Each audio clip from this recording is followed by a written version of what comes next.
Okay, I'm excited to kind of switch gears here for a minute and talk about something completely different. I want you to take a look at these two words that you see on the screen here, assessment versus progress. And I want you to think about the connotation that each holds for you. Which one feels positive? Which one feels negative? Which one seems stressful or hopeful or might cause anxiety or might give you courage? Hopefully, overall positive with the word progress, and that's absolutely the case. And so because of that, as we are moving forward, we are actually going to be boycotting the word assessment out of our Let's Play Music language and moving forward with the word progress. Similarly, along the lines of assessment, a word that is usually associated with that within third year is the word pass-off, when we pass off songs. And those words as well, we are eliminating the words assessment and pass-off. And just focusing on progress and keeping it simple and keeping it fun. Therefore, we no longer will be having Lesson 15 Assessment Day. That became the focus of what should simply be Lesson 15 Station Day. And it really should be the focus on station. Station Day is such a fun opportunity for parent and child bonding through one-on-one opportunities that they get to use teachers' materials, and the place for celebration and open communication within the learning triangle of teacher, parent, and child. The overall goal of Let's Play Music is to develop a complete musician. And when developing a complete musician, it is constantly a work in progress, not only through each of our semesters, but through the entire 3-year curriculum. And so we want to kind of help change your expectations so that you can then go and manage your students' and your parents' expectations of what the overall goal of Let's Play Music is and what the focus of our Lesson 15 assessment should be. And no longer is it going to be assessment that's focusing on progress and Station Day, and it's all about celebrating accomplishment. Celebrating the accomplishment of the student, and it shouldn't be something that's rigid or scary and it's turned into what it has become. I want to take a look. These are our core values, and if you haven't had a chance to look at them, they're really great. I want to quickly read through some of the ones in purple. We purposely cultivate relationships by nurturing family connections. We believe in play and that fun, spontaneous experiences heighten enjoyment and create magical discovery. We value the process of learning, skipping down. We value the efficient use of time, skipping again. We value honest and open communication, and we celebrate accomplishment. Can you see how the word assessment actually does not fall in line with what our core values are about, and how celebrating accomplishment and progress do? And so that is why we realized there needed to be some changes made in how we chart progress in both the second and third year. We've made some updates. Our new third-year progress report currently has this quote on it. It's great. Many skills learned in Let's Play Music are not recognizable until after graduating. Skills such as singing and harmony, hearing chord progressions, and the ability to improvise unwritten music won't be evident until well into teenage years. The skills checked here are those that are visible and measurable at this point in your developing musician. So really, our goal is to help re-educate you on the purpose of Station Day, the overall goal of our curriculum, which is to develop a complete musician, and to show you the new tools that we've created for you to be able to accomplish this goal. And then it'll make it an easy job for you to go back to your studios and to re-educate your parents and encourage them to make practice playful and positive and not focus on feeling like we are mastering anything, because we are not. We are developing and we are laying down roots in our musicians. So that Station Day, we need to change our focus a little bit. Before, it was this huge focus on assessment, and it really shouldn't be that big. So what we want you to do is let's start with the analogy of a parent-teacher conference at school. You know, when you go to one of your children's parent-teacher conferences, it's not a test. It's not a private tutoring session. The teacher shows you some of your students' best work, maybe some quizzes they've taken throughout the quarter. The teacher shows an already filled out report card to display how the student is coming along and how they've progressed. The teacher may encourage the parent to work with the child more on certain skills, maybe work on some flashcards, but she then praises the student's strengths and personality traits and sends them on their way. And that is really how we want our Lesson 15 Station Day to be. It is a really fun day full of all sorts of stations. There happens to be one station with the teacher at the keyboard that's about communicating progress. But it needs to be run more like a parent-teacher conference rather than the ACT, SAT semester final test that it has evolved into, especially with what has been going on in the second year. Additionally, in the second year, we've got lots of feedback that it's taking an insane amount of time. And again, it's because we are sitting and testing these students on everything they've learned all semester, and that's really not what should be going on during that lesson. The rest of that Lesson 15 Station Day will be exactly the same. The only aspect that is changing is that one specific station with the teacher and making sure that we are approaching that in regards to celebrating progress instead of using it as a means to assess the student in any way. So, to accomplish this, one thing we realized that was working really well in third year is we had progress charts. And we knew and realized that we needed to create something similar for second year. And while in the process, figured we should update third year as well. So no longer is there anything called a progress chart, but we have now created progress logs for both years. And you can see here there's actually two versions of a progress log. This version that is on the left side over here is just a class version that you can keep track of an entire class at once. The one over here on the right side is an individual progress log that you can run off for each kiddo. It essentially checks progress of the same elements. The one on the right obviously has more room to be able to write things in if that's what you want. Both of these are completely optional. They are in place to help you be able to assess skills and concepts throughout the semester. I want to zoom in a little bit here. On the log, you can see here for second year, there are benchmark lessons that are listed to help you know as a teacher when you can check for certain skills. You see here on lessons 4, 5, and 6, there's many different skills that can be assessed. Now that doesn't mean that you declare that lesson 4 is the week that we will be checking finger numbers. That just means that as a teacher, you are aware that those will be great lessons for you to be watching for that. As kiddos are coming and trickling into class early, you could have them show off something for you. During class time, you could have the class progress log on a clipboard, and as kiddos are playing something, you could make quick notes of what you saw. At the end of that particular class, when the kiddos have walked out of the class for the day, and you sit down, and you can quickly jot down any notes of what you've seen.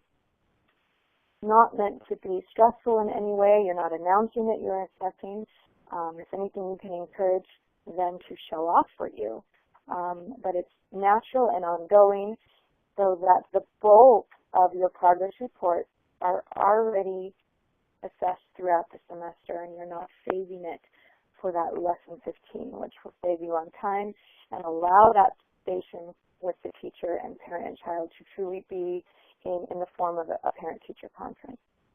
Want to zoom in on the individual progress log and just show you another thing that a lot of you as teachers requested is you wanted a way to keep track of theory and practice and if they attended. Not everybody wanted that, but for those of you that did, we went ahead and put it onto the bottom of that individual progress log if that's something that you want to keep track of throughout the semester. Now you'll notice on these progress logs that there's some boxes. Another element that we realized that was causing misconceptions in both our teachers and parents was the rubric that we were using. We literally were using a plus sign for mastery, a plus sign, a check mark for satisfactory, and a minus sign for needs improvement, which was actually quite negative in connotation and wasn't very interpretable information. And so we realized we needed a new rubric, and we were really excited as we move forward to, instead of focusing on mastery, to focus on age-appropriate progress. And to do that, we have now changed and we'll be using a progression scale. And the beautiful thing about this progression scale is there is no grading, there is no judging. You are simply stating if they are at their age level expectation, if they are at it, if they need it, if they exceed it, or if they need more time and support. And you're not comparing them to any other child in the class.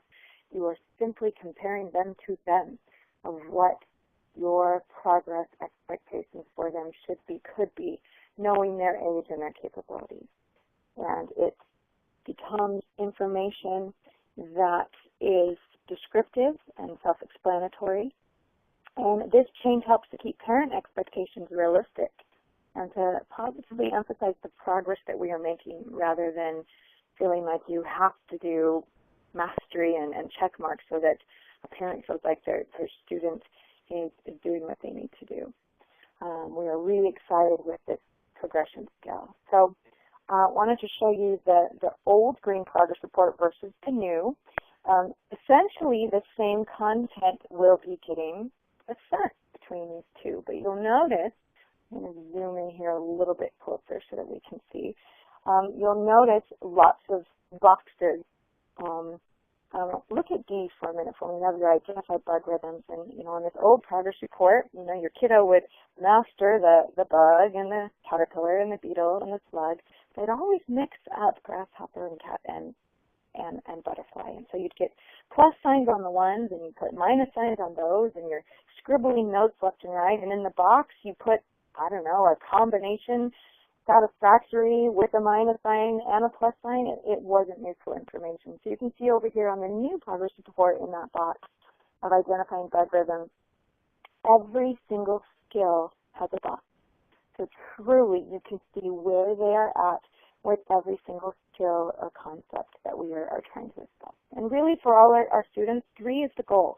3, this progression scale was taken off my children's report card, and 3 is an A. The goal is for all of our kiddos to be at a 3, that they are age appropriately developing in these skills and concepts.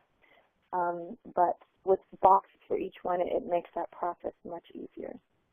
One more aspect of the progress reports that we changed is the effort and consistency scale that is now on the bottom of the progress report. For practicing, for theory assignments, for attendance, you mark them as outstanding, consistent, and inconsistent. And most of us know those right off the bat, what those would be. Again, on the old ones, it was out of 15 or out of 12, and even that was complicated of what is considered mastered on homework. And if you want to use, as I mentioned, on those individual progress logs, if you want to keep track of that throughout the semester, you can, but I think most of us pretty much would know that for our students as well. But again, options for you to make your life easy.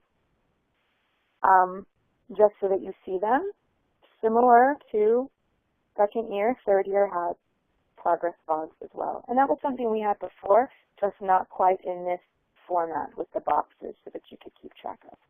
Something really important I forgot to mention before on the progress log, write down the date. It's really exciting when it does come time for lesson 15 that you can say, look what we were doing in September, and now look what we're doing now. So be sure to mark the date of when you are actually having the opportunity on whatever benchmark lessons there are to assess progress. Since we did have a progress chart, that edition of the progress log wasn't terribly new for third year. What was new for third year was the progress report.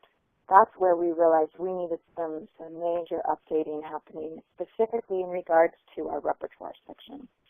Now, there's been some confusion when we get into third year and the kiddos are playing repertoire of, when it comes time for that pass-off day of, what is considered pass-off. And that's another reason we are eliminating the word pass-off from our vocabulary, because we are not about performance. In Let's Play Music, we use music to teach music. We always have. In the third year of the curriculum, the students' hands are now ready to play legit repertoire, and so there's no reason that the music we are using to teach music can't be repertoire pieces that they are practicing. But the whole point of those pieces is still to teach a skill or concept. And so we really wanted to address that on the third-year progress reports. You'll notice on the top of the third-year progress reports, again, boxes for everything. You can see there at the play C major cadence, there's an option for right hand, left hand, or hands together. If your kiddo plays for you hands together on the day that you're hoping to get a glimpse of what their fingers are doing, then you only need to put something in the hands together box. You don't need to put information in every single box, simply in the boxes that apply to your students. I wanted to have you take a look at the play inversions box. This is something that, we want our students to play red. That's the goal. Many will play blue or yellow, but if they don't, that's okay. And we didn't want that to be a negative thing, but we wanted to allow a place for that accomplishment to be celebrated. As you can see on their F and G chords are extra credit, and they're shaded in so that it's shown that they're not necessarily expected. But that element of having performance, that's been very hard for teachers. Many of us, the private piano teacher kind of kicks in, and we were kind of looking for mastery in their fingers, and that's not what we're about. When it comes time for the day that a song gets played and it was quote-unquote passed off, we are actually removing that word, and it's now going to be showtime. It's the day that your students can show off what they've done, however they've been practicing. If that means right hand only, hooray. If it means left hand only, fantastic. If it means both hands together, love it. You are simply taking a snapshot of whatever you see their hands doing. You mark down everything you see, and you move on. There is no judging of how they play it.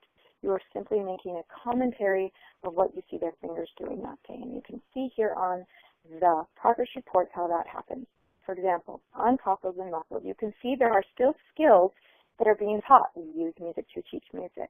And so we do assess that for understanding what root position chords are and being able to understand and or execute broken chords, they are assessed on that skill. But when it comes time for performance, you are simply taking a snapshot of what you saw. Was it legato? Was it a steady beat? Was it curved fingers? Was it hands together? And you move on. And in their book, you make sure that you make a snapshot of what you see, and you write it down, and you put a great big sticker on their page, praise them for whatever you saw that was great, and you move on.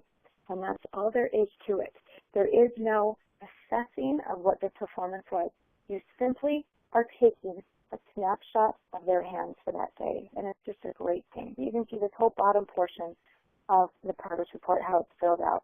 Yes, you will use the progression scale for the skills, but you will not in regards to their performance. One last aspect of the purple progress reports we wanted to point out is the holiday songs. Similar to the inversions that I talked about on the orange, the holiday songs, the performance aspect of them, before we would have showtime for them on lessons 14 and 15, and you would try and squeeze them in by the end of the semester, they are completely optional. You still hopefully will be able to assess the skills that was being taught through that song repeat.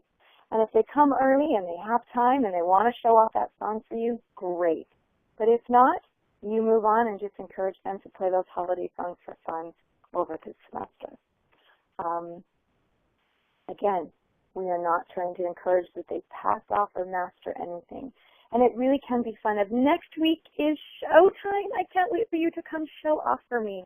You don't want to overwhelm them of, I want to watch you play. It's not its performance. It's not that it's playtime, because we want it to be them showing off what they've done so that you can celebrate their individual accomplishments.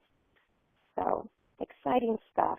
And these new tools, these progress reports, they really are a tool for now and for later, especially if you are using the carbon copies. If you are not using the carbon copies, encourage you making a copy of what you have filled out, because it's so great. It really is a progress report that they can take home and put on their fridge and be proud and show off of how they have progressed throughout the semester. Great for mom to see their progress and to really value how their child is doing in the program. But now as the child graduates and moves on to a private teacher, the way that the progress reports are mapped out, they are very usable information, very interpretable information that the private teacher can look at to get to know their child. Not only can they look at it and see, okay, I can see that the student has had an opportunity to play as an ensemble, that they've learned about root position chords, and it gives the teacher an understanding of how well the student was understanding that skill or concept. But when it comes time for the performance aspect, many of the songs that are played in the Connections book are actual songs from our Purple and Orange songbooks, specifically knowing that now that they're with the private teacher, they can work at their own pace with that private teacher. So it really is a great tool that when they move on to that private teacher, you have copies of their progress report tucked into that book to move on with them as they get to know their new teacher, and it's a really good thing. So as we move forward, no longer are we using the word assessment. We are all about progress. No longer are we using the word passing off. We are using the word showtime. And in all that we are doing, to remember those core values, and that the whole point is progress, using music to teach music, allowing the student to show off so that we can show progress and we can celebrate accomplishments. And we hope that these new tools will help you do that, make your life easier, make your Lesson 15 station days be the fun lessons that they were meant to be. Before moving on, one thing I did want to mention, we've mentioned new progress logs, we've mentioned new progress reports. The second year Lesson 15 lesson plans have had to be updated to allow for this change. And as we move forward to our 2016 revision year, we are updating files left and right. The files, as we update them, we are putting the most recent version on the info house, even though we are not at 2016 yet. And so if you have anything saved on your computer, I would suggest you to dump them. Dump them now. If they're not out of date now, they probably will be within the next few weeks. We are updating and revamping and making better and new all files that we have. So believe that the most up-to-date version is on the info house, and have that be your personal hard drive. And free up some space on your own hard drive and know that you have the best versions at your fingertips.